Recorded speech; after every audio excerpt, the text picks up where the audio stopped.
Ulangan pasal yang ke-7, ayat yang ke-5 sampai ayat yang ke-8. Ulangan 20 bicara tentang hukum perang, dan hukum perang bicara tentang apa yang harus dan apa yang tidak boleh orang Israel kerjakan ketika mereka ada di tengah-tengah peperangan. Dan dalam Ulangan 20 ayat 5 sampai ayat yang ke-8, menariknya adalah tiba-tiba Tuhan bicara tentang 4 jenis orang yang tidak boleh atau tidak diizinkan masuk ke dalam medan peperangan. Ada 4 jenis orang yang tidak diperbolehkan masuk ke dalam medan peperangan. Siapa saja 4 jenis orang, 4 tipe orang yang tidak diperbolehkan masuk dalam medan peperangan. Nomor 1, ayat yang ke-5, pada ayat ke-5, dia berkata tentang orang yang membangun rumah, tetapi belum menyelesaikannya, sehingga dia belum menempatinya. Jadi orang ini adalah orang yang disuruh pulang dan tidak perlu masuk ke medan peperangan.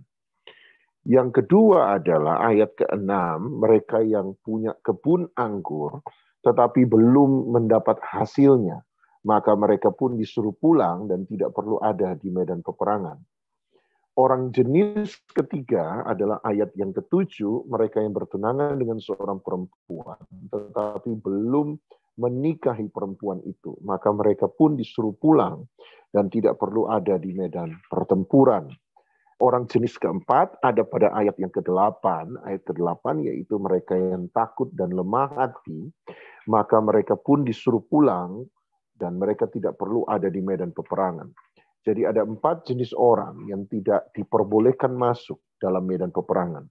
Yang pertama adalah mereka yang membangun rumah tetapi belum menyelesaikannya. Yang kedua adalah mereka yang punya kebun anggur tetapi belum mendapat hasilnya. Yang ketiga adalah mereka yang bertunangan dengan seorang perempuan tetapi belum menikahinya. Dan nomor 4 yaitu mereka yang takut dan lemah hati, kata Alkitab pada ayat ke-8. Dari 4 jenis orang ini, orang jenis keempatlah yang paling mudah untuk dimengerti mengapa mereka tidak perlu ada dalam medan peperangan. Ada orang keempat inilah yang paling make sense kenapa Tuhan menyuruh mereka untuk pulang dan tidak perlu ada di medan peperangan, yaitu mereka yang takut dan lemah hati. Alkitab berkata ayat 8, kenapa orang yang takut dan lemah hati disuruh pulang? Ayat 8 berkata supaya, mulai dari kata supaya, ayat 8 berkata supaya hati saudara-saudaranya jangan tawar seperti hatinya. Kenapa mereka disuruh pulang? Sederhana, sebab ketakutan itu menular. Ketakutan itu menular, supaya hati saudara-saudaranya tidak menjadi tawar seperti hatinya. Dia suruh pulang sebab ketakutan dapat menular. Bukan hanya penyakit yang bisa menular, tetapi ketakutan juga bisa menular. Itu sebabnya mereka disuruh pulang. Hari ini Anda boleh berani, tetapi kalau 5 hari berturut-turut, 10 hari berturut-turut, Anda ketemu dengan orang yang penakut, maka kemungkinan besar, maka hari ke-11 Anda akan menjadi orang yang bimbang, orang yang ragu, orang yang khawatir, orang yang takut. Kenapa? Sebab ketakutan itu selalu menular. Oleh sebab itu, hati-hati dengan siapa kita berteman. Sekali lagi saya mengingatkan Anda terus-menerus, hati-hati dengan apa yang kita izinkan masuk lewat telinga kita. Sebab apa yang Anda dengar terus-menerus satu kali akan membentuk keyakinan kita. Sebab Alkitab berkata iman timbul dari pendengaran. Apa yang Anda dengar satu kali terus-menerus akan membentuk keyakinan kita, akan membentuk iman kita. Dan iman timbul dari pendengaran. Iman dan ketakutan itu adalah hal yang sama. 2 hal yang berbeda, tetapi punya kerja yang sama. Perbedaannya adalah mereka menuju pada arah yang berbeda. Iman dan ketakutan, 2 hal yang berbeda, tetapi punya cara kerja yang sama. Tetapi mereka menuju pada arah yang berbeda. Iman sebagaimana ketakutan timbul dari pendengaran. Apa yang kita imani pasti akan terjadi, kata Tuhan Yesus. Tetapi Ayub berkata, apa yang kita takuti, itu justru akan juga terjadi. Iman dan ketakutan, dua hal yang berbeda, tetapi punya cara kerja yang sama. Iman dan ketakutan sama-sama timbul dari pendengaran. Iman dan ketakutan ketika kita imani akan terjadi, ketika kita takuti itu juga akan terjadi. Hanya arahnya berbeda. Iman membawa kita pada keselamatan dan kehidupan, sementara ketakutan membawa kita pada kebinasaan dan kehancuran. Oleh sebab itu, hati-hati dengan apa yang kita dengar. Sebab ketakutan itu menular. Hati-hati dengan siapa yang menjadi teman kita. Sebab ketakutan itu menular. Kenapa Tuhan melarang orang takut untuk masuk di medan peperangan? Kenapa Tuhan tidak mau ketakutan itu menular? Nomor satu menurut saya, sebab ketakutan membuat kita kalah sebelum berperang. Ketakutan membuat kita kalah sebelum berperang. Ketakutan membuat kita kalah sebelum berperang. Jadi kalau hari ini Anda takut, permulaan bulan pertama, di hujung bulan pertama, selama 1 bulan Anda takut, maka kemungkinan besar 11 bulan yang tersisa, kita akan mengisinya dengan kekalahan demi kekalahan. Sebab ketakutan selalu menular. Ketakutan selalu menular. Hati-hati, jangan sampai Anda hancur. Sebab ketakutan akan menghancurkan, membuat kita kalah sebelum berperang. Nomor 2, kenapa ketakutan berbahaya? Sebab ketakutan adalah emosi pertama manusia yang bersifat negatif ketika manusia jatuh dalam dosa. Ketakutan bukan hanya membuat kita kalah sebelum kita berperang, tetapi yang kedua, ketakutan adalah emosi negatif pertama ketika manusia jatuh dalam dosa. Ketika Adam dan Hawa jatuh dalam dosa, Adam dan Hawa bersembunyi dari Tuhan. Tuhan kemudian mencari Adam dan Hawa, bertanya kepada Adam dan Hawa, Adam, di manakah engkau? Adam menjawab, kalau Anda baca Kejadian 3, yang menarik Adam berkata, aku takut sebab aku telanjang. Aku bersembunyi sebab aku takut, aku telanjang. Itu adalah jawaban yang sangat aneh. Aku takut sebab aku telanjang. Ketika seseorang telanjang, maka emosi yang muncul seharusnya adalah aku malu sebab aku telanjang. Tapi anehnya, Adam tidak berkata, aku malu sebab aku telanjang. Adam justru berkata, aku takut sebab aku telanjang. Ketakutan adalah emosi negatif pertama ketika manusia jatuh dalam dosa. Konsekuensi dari ketakutan menjadi emosi negatif pertama ketika manusia jatuh dalam dosa, berarti ketakutan menjadi sumber dari banyak persoalan-persoalan yang lain. Ketakutan menjadi sumber dari banyak masalah-masalah yang lain. Ketakutan menjadi sumber dari banyak kejahatan-kejahatan manusia yang lain. Dalam Kejadian 20 ayat 11, Abraham takut mati, itu sebabnya dia, dalam tanda kutip, menjual istrinya sendiri kepada Fir'aun yang pertama dan yang kedua kepada Abimelek. Ketika dua raja ini dalam tempat berbeda, waktu berbeda bertanya, siapakah perempuan yang ada di sampingmu? Dia tidak berani mengakui secara langsung bahwa Sarah adalah istrinya. Sarah adalah istrinya. Kenapa? Kejadian 20 ayat 11 berkata, Abraham berkata, aku tahu engkau menginginkan istriku, dan kalau aku berkata dia istriku, maka engkau akan membunuh aku. Ketakutan membuat Abraham menjual istrinya sendiri. Ketakutan membuat kita mengkhianati orang yang paling kita cintai. Yang kedua, Kejadian pasal ke-18 ayat yang ke-15, Kejadian 18 ayat 15, ketika Sarah ditegur oleh Tuhan, kenapa engkau tertawa? Sarah berbohong kepada Tuhan, aku tidak tertawa. Berarti kebohongan lahir dari ketakutan. Kita tidak pernah ajar anak kecil kita untuk berbohong. Coba Anda setuju ya? Kita tidak pernah mengajar anak kecil untuk berbohong. Tanpa diajar anak kecil pintar berbohong. Itu yang menarik. Kapan anak kecil mulai berbohong? Ketika mereka tahu kalau mereka mengatakan yang benar, maka mereka akan dihukum oleh orang tua. Takut dihukum membuat mereka mengambil jalan pintas, yaitu berbohong. Jadi kebohongan lahir dari ketakutan. Hagar, Kejadian pasal 21. Hagar minta mati pada Tuhan sebab dia takut menderita. Ketika Hagar takut menderita, dia minta mati pada Tuhan. Ketakutan bukan hanya sumber kebohongan. Ketakutan bukan hanya sumber pengkhianatan. Ketakutan menjadi sumber kenapa seseorang bunuh diri. Salah satu akibat terbesar kenapa orang bunuh diri, sebab takut akan rasa malu, takut untuk menderita, takut untuk dianiaya, takut untuk diolok-olok. Mereka bunuh diri sebab mereka takut menghadapi masa depan. Ada banyak orang sebenarnya lebih takut hidup daripada takut mati. Oleh sebab itu mereka minta mati. Sebab mereka lebih berani mati daripada berani hidup. Sebab ketika hidup penuh dengan penderitaan, Hagar kemudian minta mati.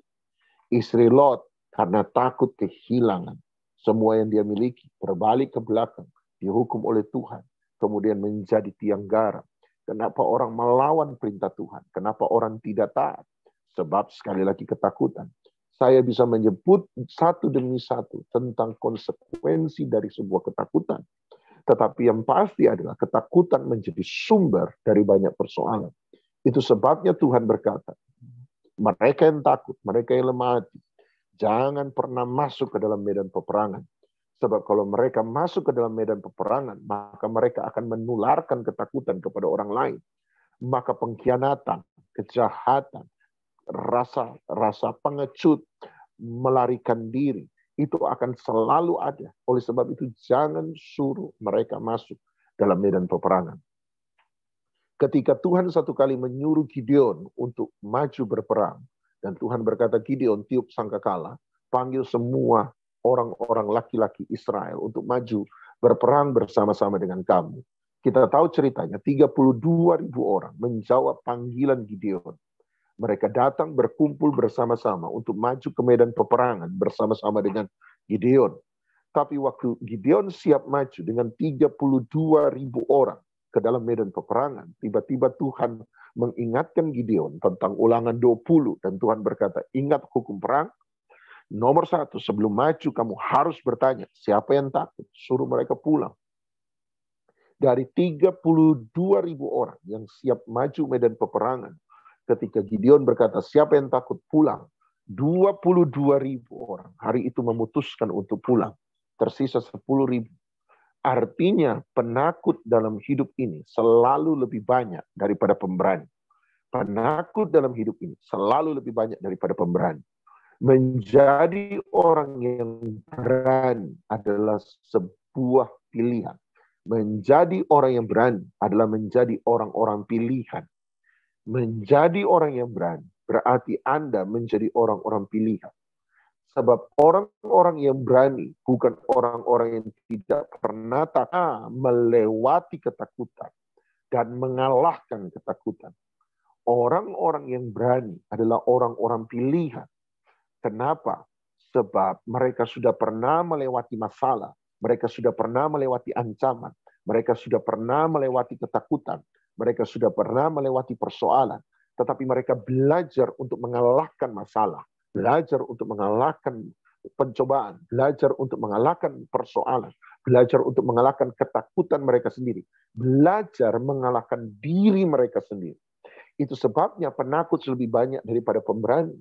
Sebab pemberani adalah orang-orang pilihan, orang-orang yang sudah mengalahkan banyak hal. Mereka pernah dikecewakan, mereka pernah direndahkan, mereka pernah dihujat, mereka pernah dikhianati, mereka pernah difitnah, tetapi mereka bisa mengalahkan itu semua. Itu sebabnya mereka menjadi berani. Sekali lagi, orang berani bukan orang yang tidak pernah takut. Orang berani adalah orang-orang yang sudah mengalahkan ketakutan. Itu sebabnya orang berani adalah orang yang sudah mengalahkan diri mereka sendiri. Itu sebabnya pemberani adalah orang-orang pilihan. Saya mau berkata pada kita teman-teman di Joel, jadilah orang-orang pilihan. Jadilah orang-orang yang berani. Sebab kalau Anda tidak berani, Anda tidak akan pernah menang dalam peperangan. Hidup ini adalah peperangan. Dan kalau Anda mencoba memasuki hidup yang penuh dengan peperangan rohani, dengan keadaan hati yang takut, maka Anda akan selalu kalah sebelum berperang. Anda akan hancur, Anda akan babak belur, Anda akan rusak, Anda akan dikalahkan oleh keadaan. Anda akan menjadi mediocre, orang-orang yang biasa. Bukan orang-orang yang berhasil melakukan sesuatu yang besar. Oleh sebab itu, jadilah pemberani dalam hidup ini. Jadilah orang-orang pilihan, orang-orang pilihannya Tuhan. Nah, persoalannya bukan pada orang yang takut. Persoalannya justru pada 3 yang pertama. Yang keempat ini sangat masuk akal, mudah untuk dijelaskan. Kenapa Tuhan melarang penakut untuk masuk ke dalam medan peperangan? Sebab dia tidak bisa pakai penakut. Dia tidak bisa buat apa-apa dengan penakut. Penakut di medan peperangan bukan hanya tidak berguna, tetapi penakut di medan peperangan justru menjadi musuh dalam selimut. Itu sangat mudah dipahami. Yang sukar dipahami dari ayat-ayat ini adalah 3 orang yang pertama. Kenapa 3 orang pertama dia suruh pulang? Penakut disuruh pulang, masuk akal. Tetapi mengapa orang yang membangun rumah, tetapi belum menyelesaikan pembangunan rumahnya, disuruh pulang? Apa hubungannya membangun rumah dengan masuk ke dalam medan peperangan? Orang yang punya kebun anggur, tetapi belum menghasilkan. Kenapa disuruh pulang? Apa hubungannya dengan punya kebun anggur, tetapi belum menghasilkan? Dengan maju ke dalam medan peperangan. Orang yang bertunangan, apalagi bertunangan dengan seorang perempuan, belum menikahi, suruh mereka pulang. Apa hubungannya bertunangan, menikah, dengan maju ke dalam medan peperangan? Kenapa Tuhan menyuruh 3 orang ini untuk pulang? Itulah yang menjadi pertanyaan kita hari ini. Kenapa 3 jenis orang yang pertama justru disuruh pulang? Nah, kalau Anda kembali lagi ayat 5, Ulangan 20 ayat 5, perhatikan ayat 5 baik-baik, mulai dari kata supaya.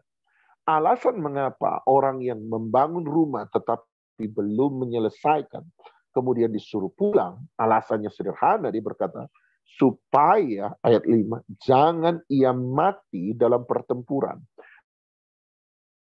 dan orang lain yang menempatinya. Ayat 6, orang yang punya kebun anggur tetapi belum menghasilkan, suruh mereka pulang. Kenapa mereka disuruh pulang? Mulai dari kata supaya. Ayat 6 mulai dari kata supaya jangan ia mati dalam pertempuran dan orang lain yang mengecap hasil. Lihat ayat yang ke-7, orang yang bertunangan tetapi belum menikah. Kenapa mereka disuruh pulang? Lihat mulai dari kata supaya. Alkitab berkata supaya jangan ia mati dalam pertempuran dan orang lain yang mengawininya. Jadi ada alasan yang sama kenapa Tuhan menyuruh 3 orang ini pulang. Alasannya sama. Alasan mengapa 3 jenis orang ini disuruh pulang, Alkitab berkata supaya jangan ia mati dalam pertempuran. Dengan kata lain, Alkitab mau bilang begini, jangan dulu mati kalau kamu belum menyelesaikan 3 hal ini. Apa artinya? Jangan sampai kamu mati sebelum 3 hal ini selesai. Apa artinya itu? Jangan-jangan Alkitab mau berkata kepada kita bahwa 3 hal ini sebenarnya adalah tujuan, nilai, makna kehidupan. Kenapa kita diciptakan di muka bumi ini? Oleh sebab itu kalau 3 hal ini belum selesai, jangan dulu mati. Sebab 3 hal ini adalah tujuan justru mengapa Tuhan menciptakan Anda dan saya. Kenapa Tuhan memberi kehidupan kepada kita. Hidup punya tujuan. Hidup bukan hanya sekedar hidup. Tetapi kita hidup untuk mencapai sebuah tujuan. Makanya Tuhan Yesus mengajarkan kita lewat kehidupannya. Bukan berapa lama kita hidup. Tetapi berapa bermakna kita menghidupi kehidupan ini. Bukan berapa lama kita hidup, tetapi apa yang sudah kita lakukan selama kita hidup. Itulah tujuan hidup. Berarti dia mau berkata begini, ini 3 tujuan hidup manusia. 1, bangun rumahmu sampai selesai. 2, kamu harus menghasilkan kebun anggurmu. 3, kamu harus punya hubungan yang intim dengan seseorang yang engkau cintai dan yang mencintai engkau. Jadi sekali lagi, ada 3 tujuan mengapa Tuhan menciptakan kita. Menurut saya, ini tafsiran saya. 1, kita harus membangun rumah sampai selesai. 2, kita harus punya hasil dari kebun anggur. 3, kita harus punya hubungan intim dengan orang-orang di sekeliling kita. Nah, apa artinya membangun rumah? Apa artinya memiliki hasil dari kebun anggur? Dan apa artinya memiliki hubungan yang intim dengan seseorang? Nah, mari mulai dengan yang pertama, membangun rumah. Apa artinya membangun rumah sampai selesai? Rumah dalam Alkitab selalu identik dengan satu hal. Menurut saya, 1 Korintus 3 ayat 16 akan membantu kita untuk menjelaskan ini. 1 Korintus 3 ayat 16. 1 Korintus 3, 16, kalau Anda lihat periksa catatan kaki, Anda akan diarahkan ke 1 Korintus 6 ayat 19, dan Anda juga akan diarahkan pada 2 Korintus 6 ayat 16. Jadi ketiga ayat ini lahir dari orang yang sama, isinya hampir sama. Tapi kita baca 1 Korintus 3 ayat 16. 1 Korintus 3, 16, 1 Korintus 6 ayat 19, dan 2 Korintus 6 ayat 16. Tapi kita baca 1 Korintus 3, 16. Tidak tahukah kamu bahwa kamu adalah bait Allah dan bahwa roh Allah diam di dalam kamu? Nah, Paulus berkata, tidak kamu tahu bahwa kamu adalah baitnya Allah. Apa itu bait? Bait dalam bahasa Indonesia itu sama dengan kata bait dalam bahasa Arab. Jadi bait adalah serapan langsung bahasa Indonesia dari bahasa Arab modern. Bait. Tetapi Arab modern itu banyak mengambil dari bahasa Ibrani kuno. Sebab bahasa Ibrani kuno itu lama mati dan tidak banyak mengalami perkembangan. Perkembangan bahasa Ibrani kuno itu baru terjadi pada abad yang ke-20, abad yang 20, 1940, 1960-an, ketika orang Israel menjadi negara yang merdeka. Nah, baru disitulah terjadi perkembangan. Jadi bahasa Ibrani kuno lama mati, sehingga tidak mengalami perkembangan yang berarti. Nah, kata bait dalam bahasa Indonesia kebetulan sama persis dengan kata bait dalam bahasa Arab, dan kata bait dalam bahasa Arab sama persis dengan kata bait dalam bahasa Ibrani kuno, yaitu rumah. Artinya sama, rumah. Bahkan Ulangan 20 ayat 5 ketika Alkitab berkata mereka yang membangun rumah yang baru dan belum menyelesaikannya sehingga mereka belum menempatinya. Kata rumah di situ menggunakan kata yang sama persis, bait. Jadi apa artinya membangun bait sampai selesai? Manusia membangun diri kita, kata Paulus. Kamulah bait, kamulah rumah Allah. Berarti membangun bait, membangun rumah adalah membangun diri kita sendiri. Tujuan Tuhan menciptakan kita adalah supaya kita bisa menjadi dewasa. Tujuan Tuhan menciptakan kita adalah supaya kita menjadi dewasa. Pernahkah Anda berpikir bahwa Tuhan selalu memberi benih tetapi mengharapkan buah? Sekali lagi, pernahkah Anda berpikir bahwa Tuhan banyak kali memberi benih tetapi dia selalu meminta buah? Dia beri benih tetapi dia meminta buah. Cara yang paling gampang, perumpamaan paling gampang adalah perumpamaan tentang talenta. Orang yang punya 1 talenta, 2 talenta, dan 5 talenta. Dia mengharapkan yang 1 talenta bisa menghasilkan 1 talenta.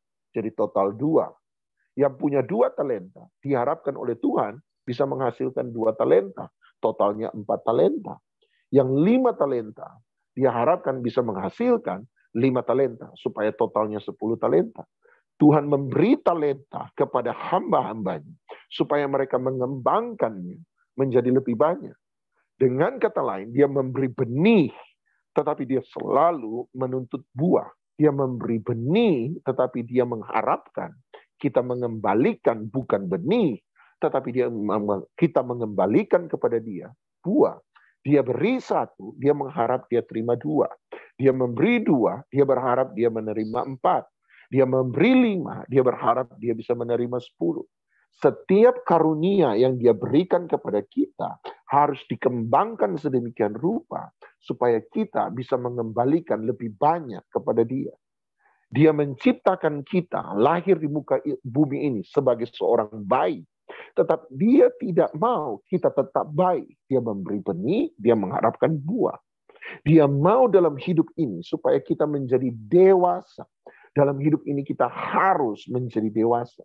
Menjadi tua tidak sama dengan menjadi dewasa. Ada iklan rokok beberapa tahun yang lalu terkenal ketika iklan rokok berkata menjadi tua itu pasti, tetapi menjadi dewasa itu pilihan. Menjadi tua tidak sama dengan menjadi dewasa. Tuhan tidak mau kita menjadi tua. Yang Dia mau kita menjadi dewasa. Matius 5 ayat 48. Matius 5 48. Anda masih ingat Tuhan Yesus berkata, sempurnalah kamu sama seperti Bapamu di surga adalah sempurna. Kata sempurna di situ sebenarnya menarik. Tidak banyak orang mencoba membahas ini. Sebab kita selalu terpatok dan selalu berkata, tidak ada manusia yang sempurna. Kalau sungguh dalam hidup ini tidak ada manusia yang sempurna. Pertanyaan saya sederhana. Kenapa Tuhan Yesus memerintahkan kita, menyuruh kita, supaya kita menjadi sempurna? Sekali lagi, kalau hidup ini tidak ada satupun manusia yang sempurna, kecuali Tuhan Yesus, oke. Tapi pertanyaannya adalah, kenapa Tuhan Yesus berkata, sempurnalah kamu? Kalau tidak ada manusia yang sempurna, tetapi Tuhan Yesus kemudian berkata, sempurnalah kamu. Berarti hanya dua kemungkinan. Satu, Tuhan Yesus berbohong. Sebab tidak ada manusia sempurna, tiba-tiba Dia suruh kita menjadi sempurna. Berarti Tuhan Yesus berbohong. Kemungkinan kedua adalah, jangan-jangan makna kesempurnaan yang dimaksudkan oleh Yesus berbeda dengan makna kesempurnaan yang dipikirkan oleh setiap kita. Saya lebih menerima pilihan yang kedua, opsi kedua, daripada opsi pertama. Sebab saya percaya Tuhan Yesus tidak berbohong. Kalau begitu, makna kesempurnaan yang dimaksud oleh Yesus berbeda dengan makna kesempurnaan yang dibayangkan dan dipikirkan oleh sebagian besar kita. Selama ini kita selalu berpikir sempurna di sana adalah sempurna tak bercacat celah. Sebab kita selalu berpikir tentang kesempurnaan yang dimiliki oleh Tuhan. Kesempurnaan, tidak ada manusia yang sempurna, hanya Tuhan yang sempurna. Selalu kita mengatakan hal yang sama, tidak ada manusia sempurna, hanya Tuhan yang sempurna. Sebab dalam benak kita yang dimaksud dengan sempurna adalah kesempurnaan Tuhan. Kesempurnaan tak bercacat celah. Itu yang dimaksud dengan kesempurnaan Tuhan. Apa artinya kalau Tuhan sempurna tak bercacat celah? Artinya apa? Nomor satu, Tuhan sempurna tak bercacat celah sebab Tuhan tidak pernah salah. Tuhan tidak pernah salah. Tuhan sempurna tak bercacat celah sebab Dia tidak pernah salah. Rencananya dalam hidup manusia tidak pernah salah. Rencana dan kehendaknya tidak pernah salah. Anda boleh lahir dari keluarga yang tidak Anda sukai. Anda lahir dari keluarga yang miskin, orang tua yang tidak menginginkan Anda, atau Anda tidak menginginkan orang tua Anda. Tetapi sekalipun Anda lahir dari keluarga yang seperti itu, saya tetap akan berkata pada Anda bahwa Tuhan tidak pernah salah membuat Anda lahir pada keluarga tersebut.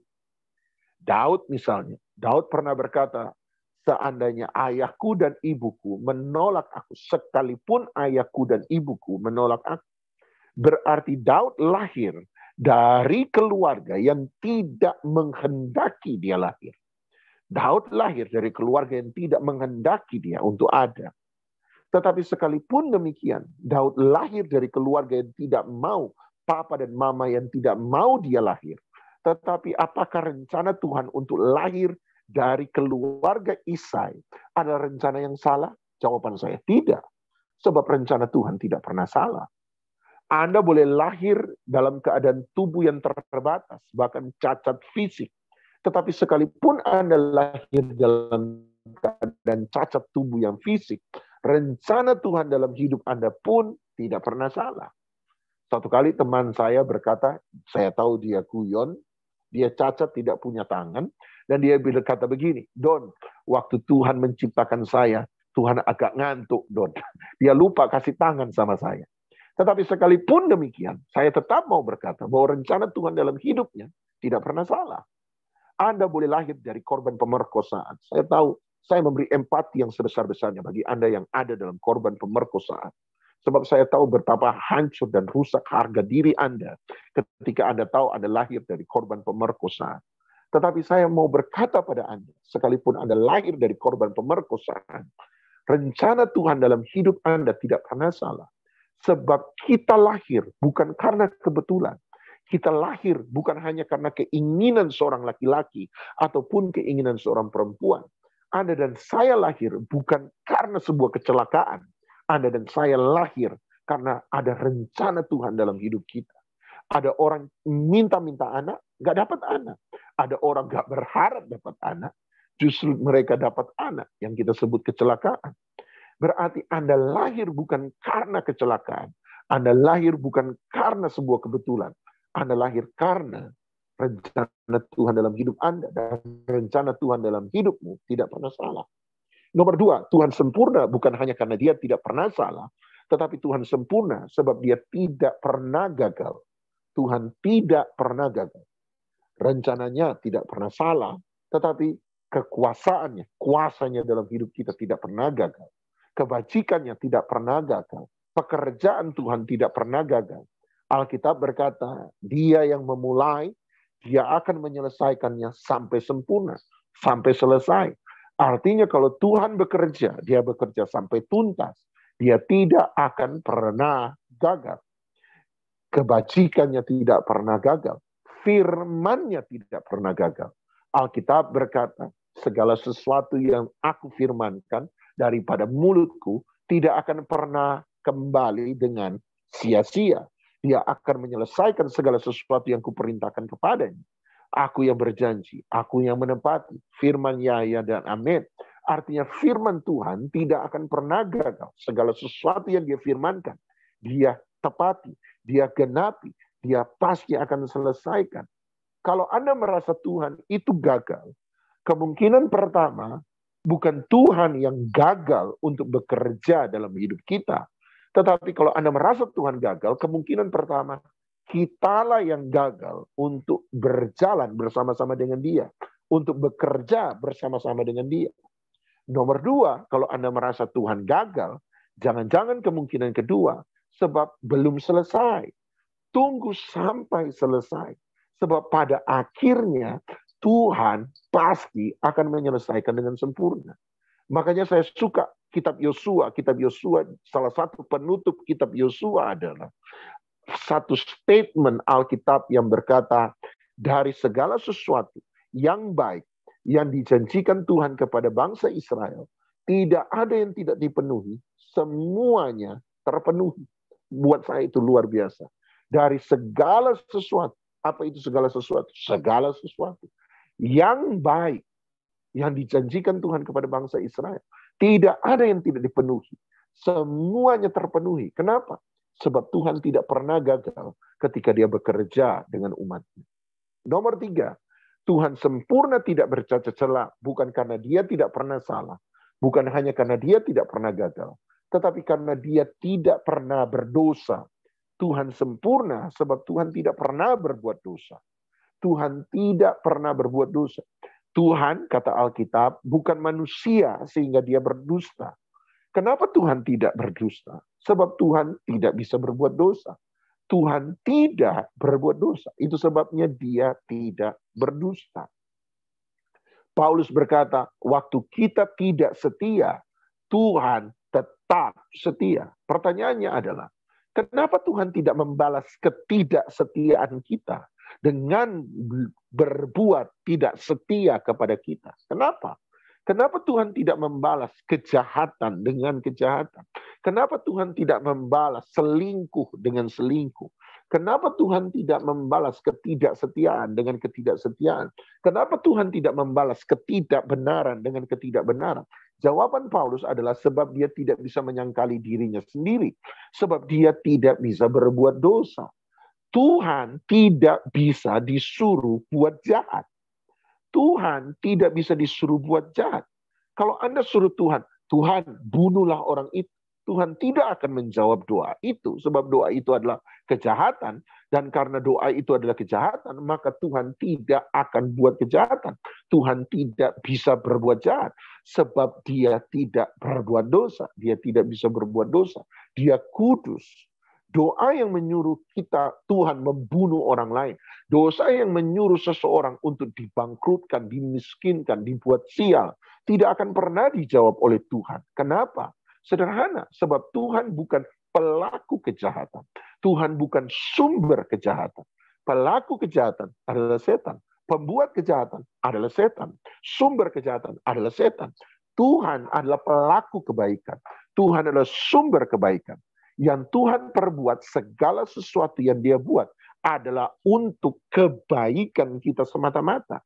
Oleh sebab itu jangan suruh Tuhan berbuat jahat, bakar rumah orang sebelah. Tidak akan pernah bisa. Sebab Tuhan tidak akan berbuat jahat. Dia bukan sumber kejahatan. Tapi kalau Anda berdoa, Tuhan selamatkan dia, Tuhan jaga dia, Tuhan sembuhkan dia, Tuhan berkati dia, doa itu akan dia jawab. Kenapa? Sebab itu adalah kebajikan. Itu sesuatu yang baik.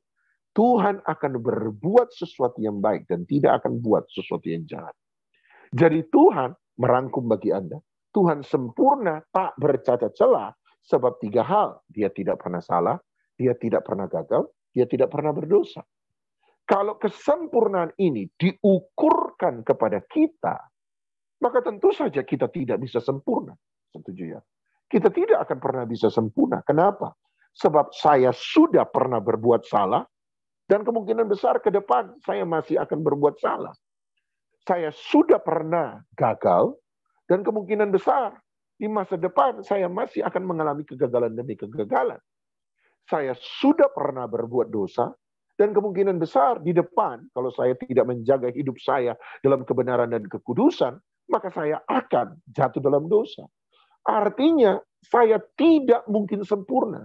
Tuhan Yesus datang 10 kali sekalipun, kita tidak akan pernah bisa sempurna. Dia datang 10 ronde sekalipun, jangankan 2 kali dia datang, kedatangan kedua. Anda tunggu sampai 10 kali dia datang, kita tidak akan pernah sempurna. Kenapa? Sebab kita sudah pernah salah, kita sudah pernah gagal, dan kita sudah pernah berbuat dosa. Jadi kesempurnaan Tuhan tidak bercacat celah, tidak bisa diukurkan kepada kita.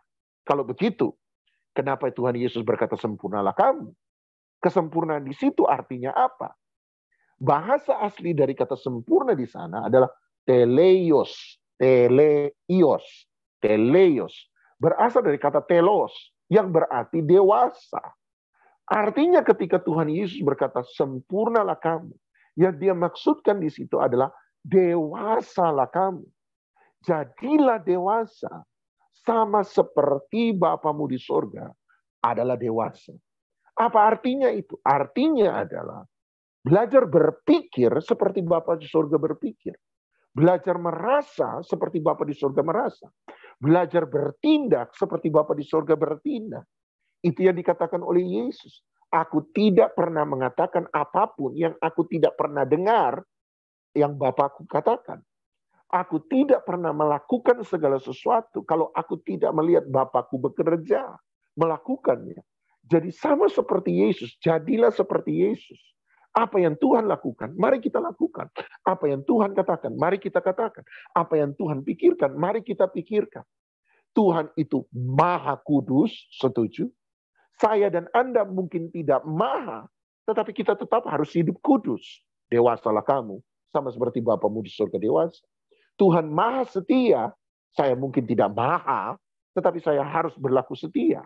Tuhan maha jujur, saya mungkin tidak maha, tetapi perkataan saya harus jujur. Tuhan maha baik, saya mungkin tidak maha, tetapi saya harus jadi orang yang baik, berlaku baik. Tuhan maha pengampun, saya mungkin tidak maha, tetapi dalam hidup ini saya harus belajar mengampuni orang lain. Artinya berbuatlah apa yang dia lakukan. Kerjakanlah apa yang dia perbuat. Merasalah, berpikirlah sebagaimana dia merasa dan berpikir. Itulah artinya menjadi sempurna. Itulah artinya menjadi dewasa. Dan itulah tujuan kenapa dia menciptakan kita. Dewasalah kamu. Kalau kamu belum dewasa dalam hidup ini, jangan dulu mati. Sebab kalau kamu mati sebelum kamu menjadi dewasa, maka sia-sialah kamu hidup. Maka kamu gagal meraih tujuan mengapa Tuhan menciptakan kita. Matius 7 ayat 24. Matius 7 ayat 24. Matius pasal 7 ayat yang ke-24. Matius 7 ayat 24, Tuhan Yesus kembali lagi bicara tentang membangun hidup kita seperti orang membangun rumah. Membangun rumah di atas dua dasar.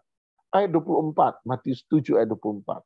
Setiap orang yang mendengar perkataanku ini dan melakukannya, dia sama dengan orang yang bijaksana yang mendirikan rumahnya di atas batu. Kita sudah belajar bahwa membangun rumah menjadi dewasa berarti menjadi sempurna. Tapi kali ini Matius 7 ayat 24 Tuhan Yesus menggunakan istilah yang sedikit berbeda. Dia tidak menggunakan istilah sempurna. Dia tidak menggunakan istilah dewasa. Tetapi dia menggunakan istilah bijaksana. Dia tidak berkata jadilah orang yang pintar. Dia berkata jadilah orang yang bijaksana. Sebab kepintaran dan kebijaksanaan adalah dua hal yang berbeda. Kita pintar karena banyaknya pengetahuan yang kita miliki. Kita bijaksana sebab banyaknya kebenaran yang kita lakukan. Sekali lagi.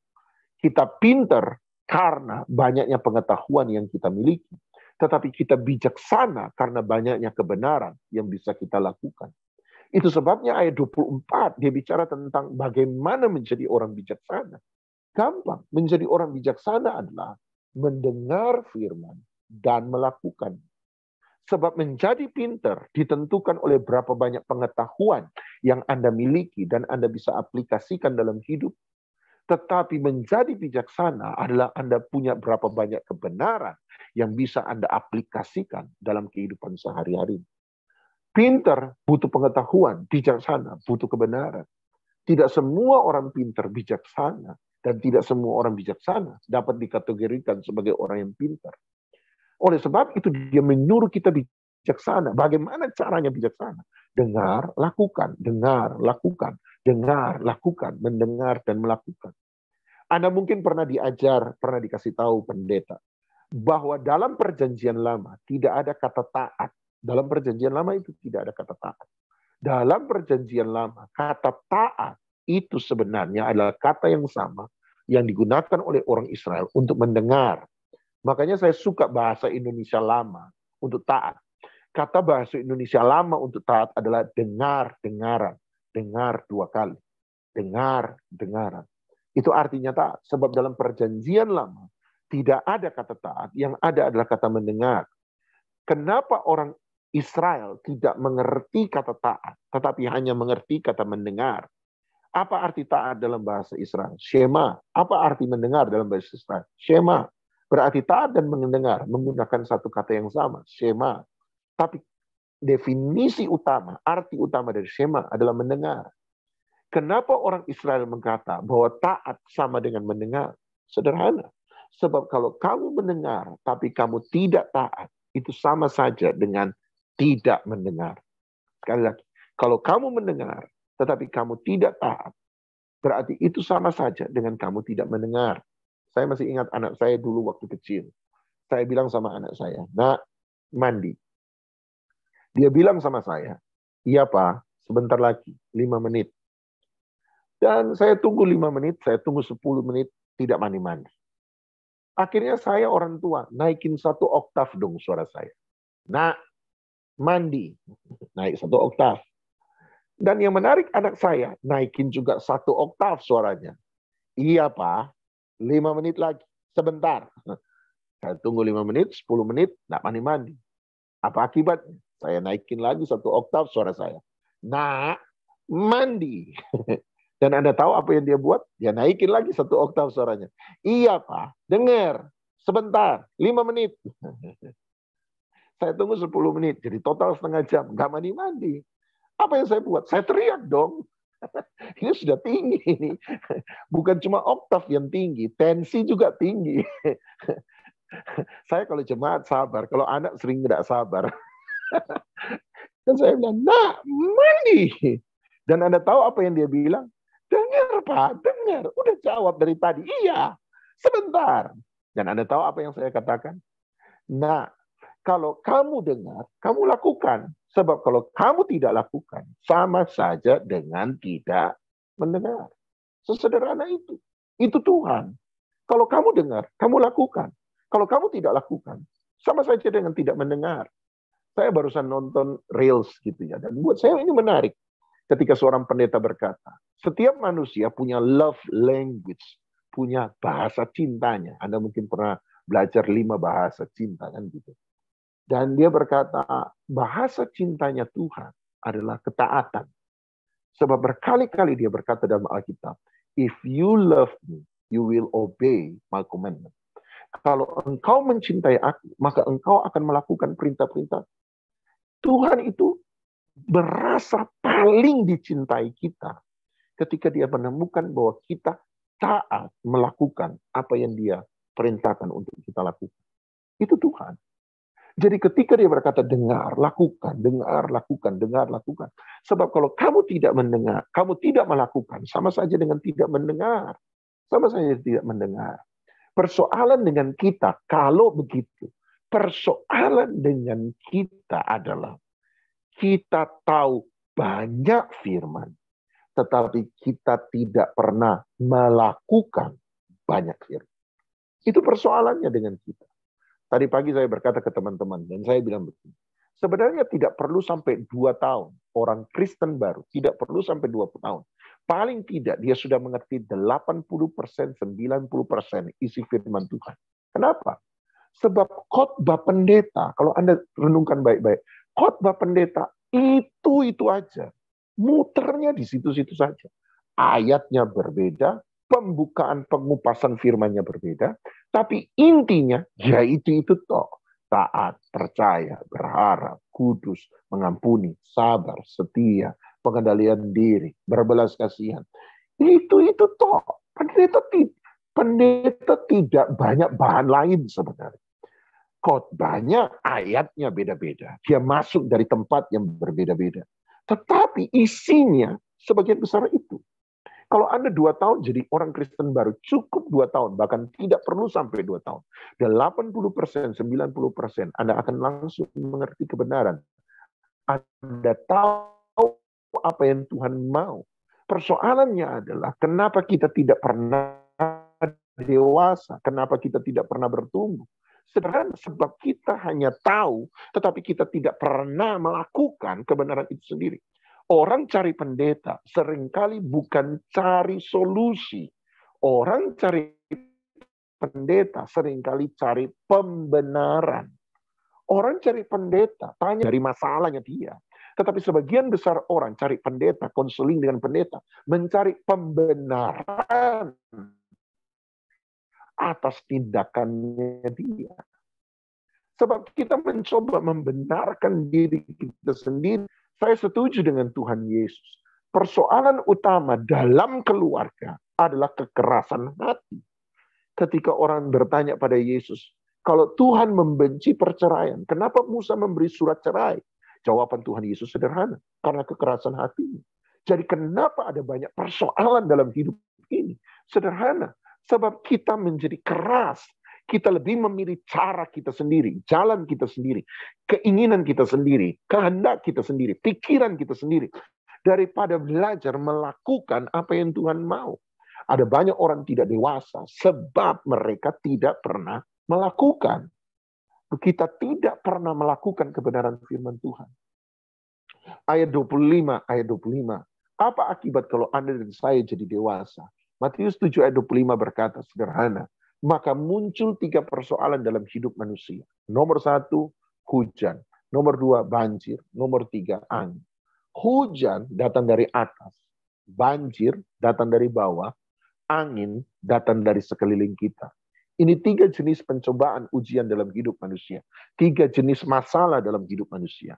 Hujan dari atas bicara tentang segala sesuatu yang bersifat supranatural, perbuatan setan-setan, perbuatan roh-roh jahat, sesuatu yang tidak bisa kita duga, sesuatu yang tidak bisa kita lihat, sesuatu yang tiba-tiba terjadi, perbuatan setan-setan. Kedua, banjir. Banjir datang dari bawah. Apa yang ada di bawah? Tanah, bumi. Berarti banjir bicara pencobaan yang datang dari dunia ini. Selama Anda hidup dalam dunia, Anda akan digoda untuk berbuat jahat. Ada digoda untuk selingkuh, ada digoda untuk berzina, ada digoda untuk korupsi, ada digoda untuk melakukan yang tidak benar, ada digoda untuk mencuri, ada digoda untuk berbuat sesuatu yang salah. Yang ketiga, angin. Angin dari sekeliling. apa yang ada di sekeliling kita, orang-orang. Anda akan dihina, Anda akan diinjak, Anda difitnah, Anda dikhianati, Anda dihancurkan, Anda dibohongi, Anda ditilep, Anda ada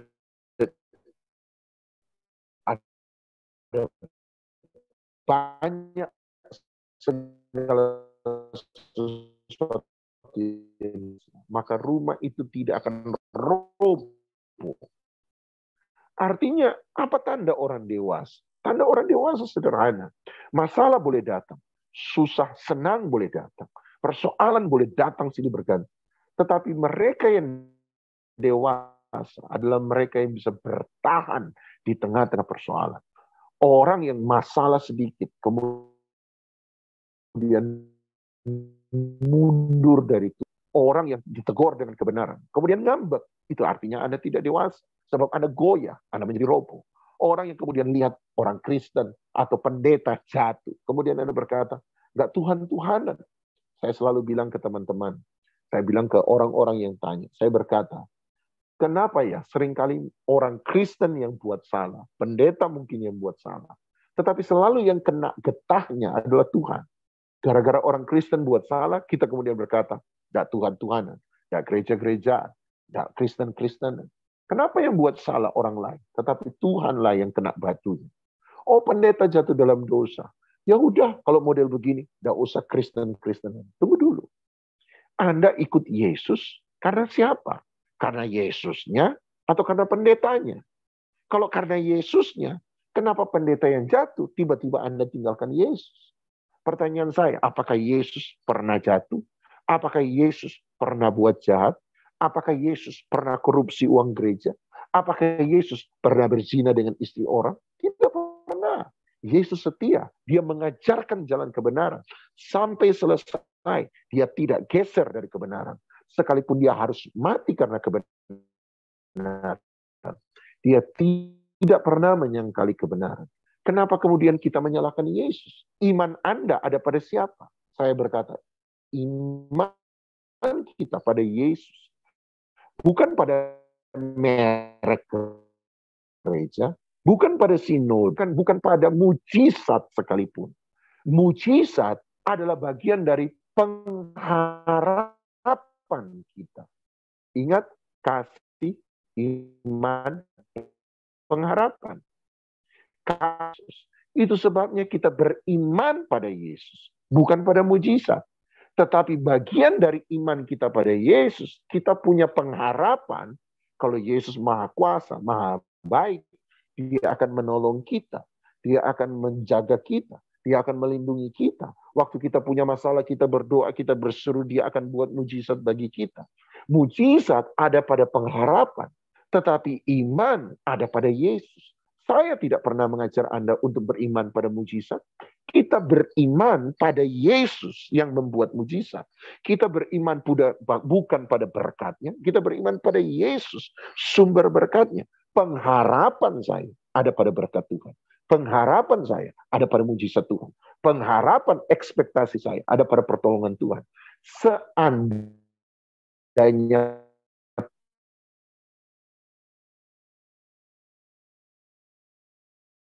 iman saya ada pada Yesus. Tetap Yesus, selama-lamanya Yesus. Oleh sebab itu, mari yuk jadi dewasa. Seringkali saya bingung dengan orang Kristen. Sebab tidak pernah jadi dewasa. Tidak bisa membedakan iman Yesus. Bukan pada keadaan, mujizat pertolongan, masalah, persoalan. Bukan pada orang, pendeta, sinode, merek gereja. Tetapi iman kita pada Yesus. Karena kita tahu dia baik. Karena kita tahu dia benar. Karena kita tahu dia mengasihi kita. Karena kita tahu dia berkuasa. Karena kita tahu dia Allah yang sejati. Itu sebabnya saya ditolong Tuhan. Dijaga Tuhan. Doa saya dijawab Tuhan. Itu pengharapan. Kalau ini belum saya dapatkan, iman saya seharusnya tidak akan pernah goyah. Iman saya tetap pada Yesus. Jadilah dewasa. Selalu mari kita berusaha jadi dewasa. Persoalan dalam hidup ini boleh datang. Tapi biarlah setiap masalah menjadikan kita dewasa dalam Tuhan Yesus Kristus. Tuhan memberkati.